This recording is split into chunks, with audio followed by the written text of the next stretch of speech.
Hello students, lecture number 1 chapter 2 start हो चुका है यहाँ पे। ठीक है, अब देखो हमें यहाँ पे फर्स्ट टॉपिक है इलेक्ट्रिक पोटेंशियल, और इलेक्ट्रिक पोटेंशियल से हमें पहला एक्सप्रेशन निकालना है, expression for the electric potential due two point charge. पहले आपको ये पता होना चाहिए इलेक्ट्रिक पोटेंशियल क्या होता है। देखो सबसे पहले हमने इलेक्ट्रिक फील्ड पढ़ा था, इलेक्ट्रिक पोटेंशियल। इलेक्ट्रिक फील्ड में आपको याद होगा E = 1/4πε0 Q/r² निकाला था। यहाँ पे हम इलेक्ट्रिक पोटेंशियल पढ़ेंगे। इलेक्ट्रिक पोटेंशियल क्या होता है? Amount of work done per unit charge. ठीक है, amount of work done in bringing a unit positive charge from infinity to that point. जैसे पोटेंशियल डिफरेंस निकालते थे, वहाँ पे हमने बताते थे amount of work done in bringing a charge from one point to another. और electric potential amount of work done in bringing a unit positive charge from infinity to that point.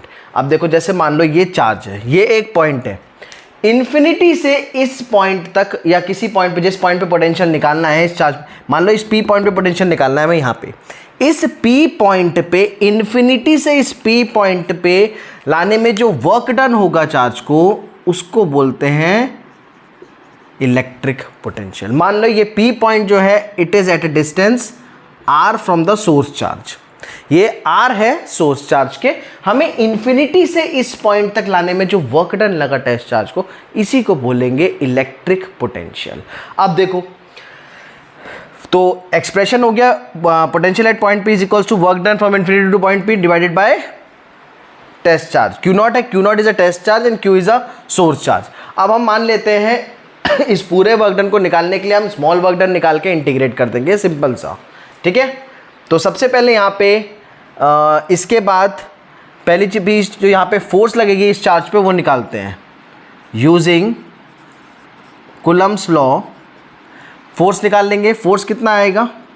F = 1/4πε0 Q0 bye, अब देखो ये Q0 A point पे है, A source charge से कितनी दूर है? X, तो ये जाएगा x²।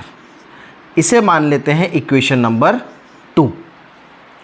हमने क्या करा, देखो दो चार्ज हैं, दोनों पे फोर्स लगेगा, जो कूलम फोर्स लग रहा है उसका एक्सप्रेशन कूलम्स लॉ यूज़ करके हमने उसका एक्सप्रेशन लिख दिया यहाँ पे 1/4πε0 Q0/x²। r² होता है बट ये डिस्टेंस x है क्योंकि r वाला r डिस्टेंस हम P की ले रहे हैं। ठीक है, अब ये A पॉइंट पे था, मान लेते हैं स्मॉल डिस्प्लेसमेंट Q0 ने किया A से B तक, जो डिस्प्लेसमेंट है dx।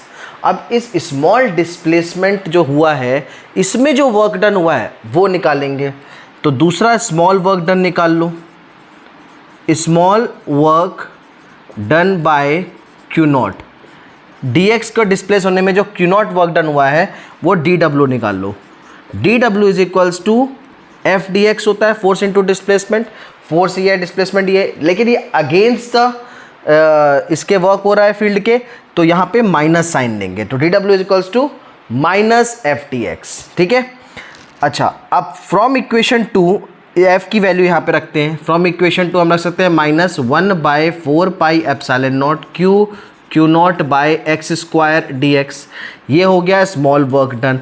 अब हमें निकालना है total work done. Total work done कहाँ से कहाँ तक? इन्फिनिटी से P पॉइंट तक। तो यहाँ पे निकालेंगे now total work done from infinity to P is equal to integration of small work done. और इसको कहाँ से कहाँ तक इंटीग्रेट करेंगे? इन्फिनिटी से P पॉइंट तक। P पॉइंट की दूरी चार्ज से क्या है? R, तो ये हो जाएगा फ्रॉम इन्फिनिटी टू R। ठीक है, अब देखो अब हमें सिर्फ इंटीग्रेशन करना है, तो ये आ जाएगा इन्फिनिटी से R। dw का एक्सप्रेशन क्या है? 1/4πε0 Q0/x² dx। चलिए इस केस में कांस्टेंट वाले पार्ट सब बाहर निकाल लो। Q0/4πε0 क्या बचा हमारा? Integration from infinity to R 1/x² को हम लिख सकते हैं x⁻² dx। अब सबको जनरल फॉर्म सबको याद होगा इंटीग्रेशन का, इंटीग्रेशन ऑफ x⁻n dx क्या होता है? x⁻n+1 upon n+1+c। इस पार्ट को यूज़ करते हैं, तो x⁻² +1 अपॉन -2 +1, -2 + 1 -1, यानी कि अगर हम x की पावर -2 को इंटीग्रेट करेंगे तो x की पावर -2 + 1 अपॉन -2 + 1 आएगा, जो कि हो जाएगा x की पावर -1 अपॉन -1 यानी कि -1 अपॉन x। अच्छा, एक नेगेटिव साइन हमारे पास ऑलरेडी चल रहा है, ठीक है, ये वाला। तो यहाँ से हम लिख सकते हैं -k Q0 upon 4 pi epsilon not, ये आ गया हमारा 1 अपॉन x, वो भी माइनस का। तो माइनस, ये वाला जो माइनस है बाहर आ जाएगा और इसकी लिमिट क्या है, इन्फिनिटी से r।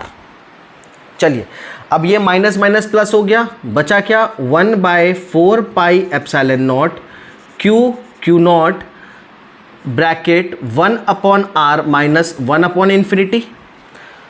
ये पार्ट तो जीरो हो गया, बचा क्या 1 अपॉन r। तो नेक्स्ट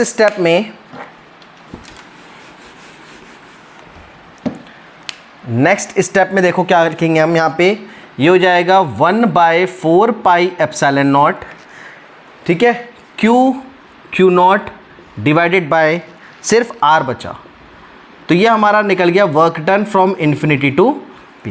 अच्छा, वर्क डन तो हमने टोटल निकाल लिया, बट हमें तो इलेक्ट्रिक पोटेंशियल का एक्सप्रेशन निकालना है, और इलेक्ट्रिक पोटेंशियल का एक्सप्रेशन निकालने के लिए हमारे पास फ्रॉम इक्वेशन 1, हम यहाँ लिखेंगे from equation 1 V potential at point p is equals to work done from infinity to p divided by Q0।